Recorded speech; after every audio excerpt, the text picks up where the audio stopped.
চিন্তা করে আসলি না কে? ওই যে কষ্ট হবেন তাই কি না, ওর কিছুই কওয়া যাবে না। ও যদি এখন কিছু কই রাগ বাগ করে চলে যাবে না, কাজ আমার এগোবে না। অনি তে কষ্ট ছিল তুই আমার কাছে আগাতে গেলে লালু টলি কার বাড়ি ঘর পাঠাই দিতাম, একবারে টলিতে করে বাসাটা চড়িয়ে নিয়ে চলে আসতিস। যাই হোক, ওই আয় একটু হাতে লাগা, হাত লাগিয়ে ওই যুদ্ধে।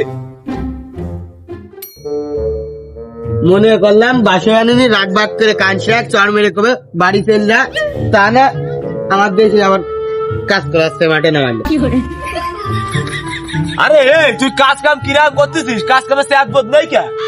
কাজ কাম কিডা করে? কাজ কাম আমি ছাড়া কিডা করে? এর আগের বেয়ে ভুইতি ধান লাগাইছে আমি, বাসায় দিয়েছি আমি। এই ভুই আগের বার তুই লাগাইলি, তুই বাসায় দিলি মানে? এ ভুই তো আমাকে না, তো তুই লাগালি কখন আর বাসায় দিলি কখন? হ্যাঁ, আমি যেখানে লাগাইলাম সেইখানে তো এরকম চার কোনায় ছিল আর কাদা ছিল।